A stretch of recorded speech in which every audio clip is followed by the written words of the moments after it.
Baik, pertanyaan yang kedua adalah mengapa dalam kitab Kejadian bab 2, mengapa Allah berhenti bekerja atau menciptakan pada hari ketujuh dan menguduskannya?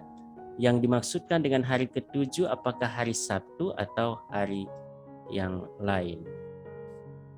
Jadi Kejadian 2 ayat 3 di sana dikatakan seperti ini. Ketika Allah pada hari ketujuh telah menyelesaikan pekerjaan yang dibuatnya itu, berhentilah ia pada hari ketujuh dari segala pekerjaan yang telah dibuatnya. Lalu Allah memberkati hari ketujuh itu dan menguduskannya, karena pada hari itulah ia berhenti dari segala pekerjaan penciptaan yang telah dibuatnya. Hari ketujuh dalam tradisi Yahudi adalah hari Sabtu. Hari Minggu adalah hari pertama. Dan tradisi ini kita warisi sehingga hari Sabtu sering juga kita sebut sebagai weekend atau akhir pekan. Besoknya hari Minggu, pekan yang baru mulai lagi. Mengapa Allah berhenti mencipta? Jawabannya sederhana, karena pekerjaan penciptaannya sudah selesai dalam tanda kutip. Jadi kita sudah lihat dua poin penting dalam karya penciptaan, yaitu bumi belum berbentuk dan kosong. Pada hari ke-6 Tuhan telah memberi bentuk secara lengkap, juga isinya secara lengkap, dan karya penciptaan itu sudah selesai. Dan dia berhenti, tapi tidak berarti bahwa dia berhenti bekerja. Dia menguduskan, dia memberkati hari yang ketujuh, hari ketujuh ini. Dan itu berarti Allah tetap aktif. Penciptaan pun tetap berlangsung hingga saat ini. Jadi kata berhenti di sini tidaklah bisa dimengerti dalam arti pasif, tidak berbuat apa-apa lagi.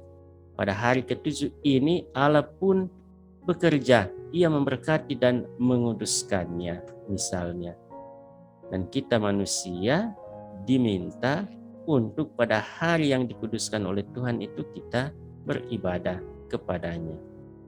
Itulah sebabnya mengapa orang Yahudi pada hari Sabat, hari Sabtu juga mereka beribadah, tidak bekerja secara fisik. Yang dibuat adalah beribadah khusus untuk Tuhan. Nah, kita orang Kristen tidak lagi beribadah secara khusus pada hari Sabat seperti yang dibuat oleh orang Yahudi, karena Kristus itu bangkit pada hari ketiga setelah dia disalibkan. Dia disalibkan pada hari persiapan Sabat, yaitu hari Jumat, dan dia bangkit pada hari ketiga, itulah pada hari Minggu. Sehingga bagi kita hari yang terpenting, hari Tuhan adalah hari Minggu, hari ketika Kristus bangkit. Oke, saya kira itu jelas. Tapi saya kira penting untuk kita lihat satu hal ini. Jadi kata beristirahat tetap punya makna dinamis dan dimengerti dalam kaitan dengan ayat 3 yang sudah kita baca tadi, sehingga dua hal bisa kita katakan. Pertama, tujuan penciptaan agar segala makhluk menyembah Tuhan, mendapatkan tempat dan perhatian penuh dilakukan di seluruh muka bumi. Ini tujuannya, supaya setiap manusia menyembah Tuhan. Bila Allah dikuduskan dan dimuliakan di muka bumi, maka bumi dan semesta ini juga bisa kita pandang sebagai bait Allah atau sanktuarinya. Ini satu penegasan yang saya kira tidak terlalu sulit untuk dimengerti. Bahkan dalam kitab Nabi Yesaya di sana saya ingat dikatakan bahwa Allah berfirman, langit adalah tahtaku dan bumi adalah tumpuan kakiku. Sehingga kita bisa berdoa di mana saja di bumi ini, karena Tuhan hadir di sana. Bila tujuan penciptaan ini dikejar secara konsekuen, maka manusia pun akan hidup dalam kesucian dan kekudusan bersama dengan pencipta dan pemilik semesta beserta segala isinya. Ini yang saya katakan tadi dari Yesaya, yang juga dikutip oleh Tuhan Yesus ketika dia mengajar. Oke, pertanyaan yang ketiga ini juga menarik dari Kejadian bab 4 tentang Kain. Jadi yang menjadi pertanyaan, siapakah istri Kain? Jadi sedangkan manusia di dunia baru Adam, Hawa, Kain, dan Habel. Jadi kalau kita baca silsilah, maka baru ada keluarga satu ini, Adam dan Hawa, suami istri, lalu kemudian 2 anak laki-lakinya yaitu Kain dan Habel.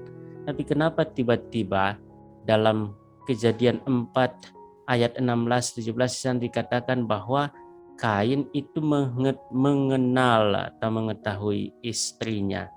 Jadi istrinya ini sebenarnya dari mana? Siapakah istri Kain?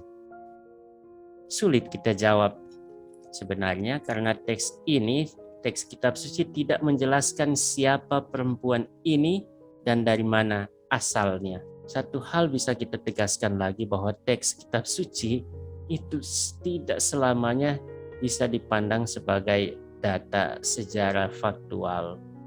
Ini juga berlaku untuk kitab Kejadian bab 4 ini, apalagi ini masa purba, masa yang sangat jauh sebelum masa air bah, sebelum panggilan Abraham. Oke, karena ini tidak jelas dalam kitab suci, maka tentu beragam interpretasi terbuka, bahkan spekulasi siapa sebenarnya ini istri Kain. Tapi jelas bahwa teks ini sebenarnya secara tidak langsung mengatakan bahwa pada waktu itu sebenarnya sudah ada manusia lain selain Adam, Hawa, dan 2 anak laki-laki mereka. Tapi tidak tercatat dalam kitab suci. Jadi klaim bahwa hanya ada 3 orang di muka bumi pada waktu itu, yaitu Adam, Hawa, dan Kain, karena Habel sudah wafat dibunuh, itu tidaklah tepat meskipun kita tidak punya kepastian tentang siapa manusia lain itu. Kita tidak punya data yang jelas, faktual. Sehingga mungkin bisa juga kita katakan, kita bisa berspekulasi bahwa orang lain itu adalah saudara atau saudari dari Kain dan Habel yang lain. Nah, kalau kita baca dalam buku Jubili, The Book of Jubilees, itu bab 4 ayat 1 dan ayat 9, di sana dikatakan bahwa istri Kain adalah saudarinya sendiri yang bernama Awan. Ini The Book of Jubilee, ini masuk dalam kanon Ethiopia. Bisa saja hal ini terjadi bahwa memang dia menikahi saudaranya. Tetapi kemudian tidak dicantumkan dalam teks suci, dalam teks kitab suci yang kita punya, karena perkawinan antara saudara dan saudari adalah hal yang sangat terlarang, sehingga memang bukan sesuatu yang baik untuk dicantumkan dalam teks suci, walaupun itu memang satu hal yang bisa saja mungkin meskipun tidak bisa kita percaya kebenarannya secara penuh, kita tidak punya data yang pasti secara faktual. Jadi baik diingat hal yang sudah jelas dalam keterangan kita di atas, bahwa narasi kitab Kejadian bukanlah suatu narasi sejarah yang bersifat kronologis.